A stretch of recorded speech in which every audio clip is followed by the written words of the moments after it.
ایک بہن نے کینیڈا سے کال کی تھی کہ بعض لوگ میلاد مصطفیٰ صلی اللہ علیہ وسلم پر اعتراض کرتے ہیں، انہیں کیا جواب دیا جائے؟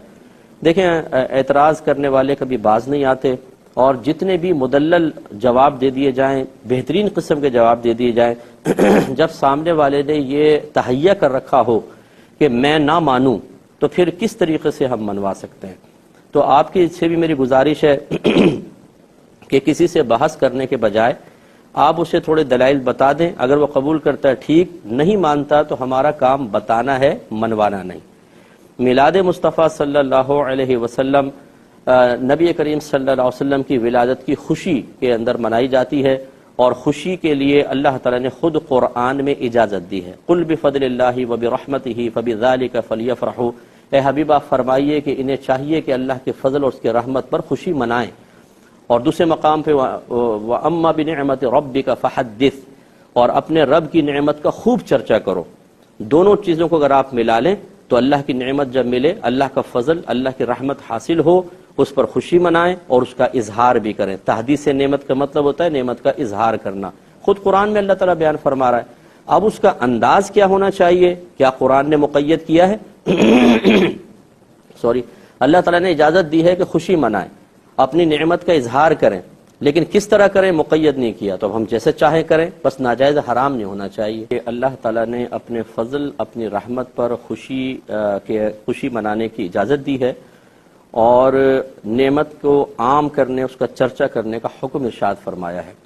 اب اگر ہم ایک عام امتی سے کویسچن کریں کہ بتائیے کہ اللہ تعالیٰ کی عطا کردہ سب سے بڑی نعمت کیا ہے، اس کی نعمت کا سب سے عظیم ظہور کیا ہے، اللہ تعالیٰ کا سب سے بڑا فضل کیا ہے، تو میرے خیال میں اگر ادنا سے بھی سمجھدار ہوگا کہے گا کہ ہمیں نبی کریم صلی اللہ علیہ وسلم کی امت میں اللہ نے پیدا کیا، یہ اس کا سب سے بڑا فضل و کرم ہے، پھر مسلمان بنایا، پھر اہل محبت میں سے بنایا، تو گویا کہ نبی کریم صلی اللہ علیہ وسلم کا ہمیں مل جانا، بحیثیت نبی کے ان کا ہمیں ملنا اور ہمارا ان کا امتی ہونا، یہ اتنا بڑا فضل ہے، اتنی بڑی رحمت ہے، اتنی بڑی نعمت ہے کہ میں قسم کھا سکتا ہوں اس پر کہ انشاءاللہ جب آپ بروز قیامت پہنچیں گے تو پھر آپ کو اندازہ ہوگا کہ جس نعمت کی ہم نے اتنی قدر نہیں کی وہ واقعی کتنی بڑی نعمت ہے، اور کس طریقے سے نبی کریم صلی اللہ علیہ وسلم کی نسبت کی برکت سے ہر شخص کو، ہر امتی کو پروٹوکول ملے گا، اس کا ہم اندازہ نہیں کر سکتے۔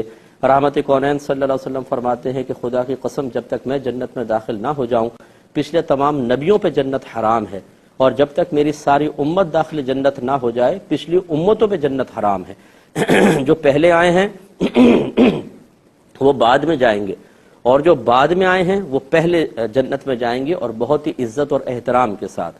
تو جب ایک گھر میں بچہ پیدا ہوتا ہے، ہمارا ملک آزاد ہوا، کسی بڑی شخصیت کا یوم پیدائش ہوتا ہے، تو ہم خوشی کا اظہار کرتے ہیں، کیونکہ ایک فطری تقاضا ہے۔ تو پھر نبی کریم صلی اللہ علیہ وسلم جو اتنی عظیم نعمت ہمیں ملی ہے، اس پر خوشی کا اظہار کرنا کیسے منع ہو سکتا ہے؟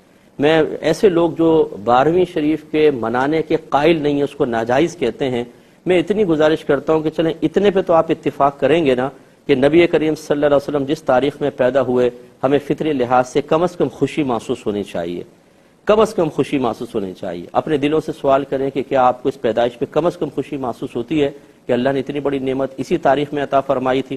شب قدر کی قدر ہم کیوں کرتے ہیں؟ اللہ تعالیٰ نے خود قرآن میں پاک میں فرمایا کہ بے شک ہم نے اس قرآن کو شب قدر میں نازل کیا، یہ لوح محفوظ سے آسمان دنیا پر نازل ہوا تھا، تو قیامت تک کے لیے وہ رات مقدس ہو گئی۔ جس رات میں صاحب قرآن تشریف لائے اس رات کا عالم کیا ہوگا؟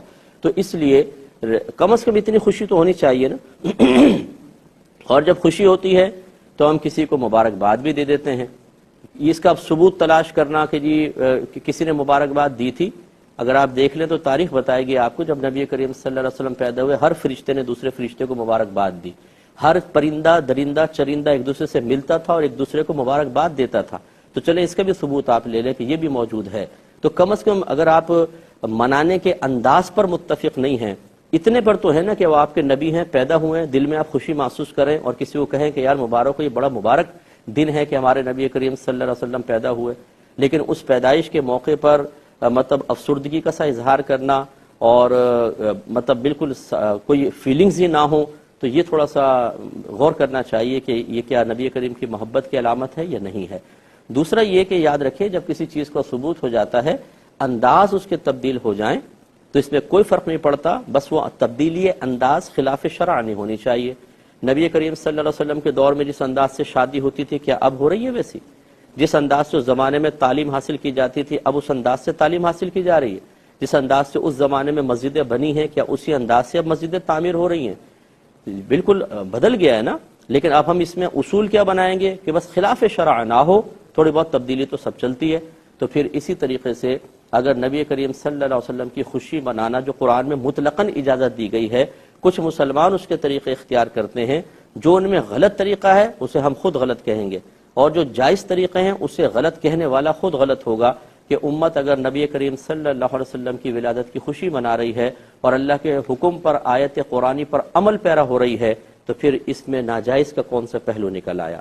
تو اس لیے سمجھنا چاہیے اس کو۔ تو میں آپ سے گزارش کرتا ہوں، جس بہن نے کال کی تھی، کہ یہ سمجھانا مطلب اس وقت نافع ہوتا ہے جب سامنے والا کسی اور سوچ کے تابع ہو کر مفلوج نہ ہو چکا ہو۔ جس کی سوچ مفلوج ہو جائے وہ کبھی قبول نہیں کرتا۔ جو مطلب کسی کے تابع ہونے سے ذہن کو ہٹاتا ہے اور پھر حق کو تلاش کرنے کی کوشش کرتا ہے، ہدایت اسی کو حاصل ہوتی ہے۔ ہم اصل میں پہلے ہی کسی کے تابع ہوتے ہیں۔ جتنے لوگ ناجائز کہہ رہے ہیں ان کو سامنے بٹھا کے کویسچن کر لیں تو گڑبڑا جائیں گے، جواب نہیں دے پائیں گے، لیکن آخر میں نتیجہ یہ نکلے گا نہیں ناجائز ہے، کیوں؟ ہمارے بڑوں نے کہا ہے۔ تو بس جس سے بھی سنا اس چیز کو اپنے ذہن میں بٹھا لیا، اس کے بعد کوئی حق کو قبول کرنے کے لیے تیار نہیں۔ اور یہ میرا ہر جانب میری یہ قول ہے، اگر کوئی شخص ایسا ہے جو میلاد مناتا ہے اور اس نے کوئی بات سن کر غلط چیز کو اپنے ذہن میں بٹھا لیا، اسے بھی چاہیے کہ حق کو قبول کرے۔ کتنی خرافاتیں آج میلاد کے نام پر رائج کر دی گئی ہیں، ان چیزوں کو ختم ہونا چاہیے۔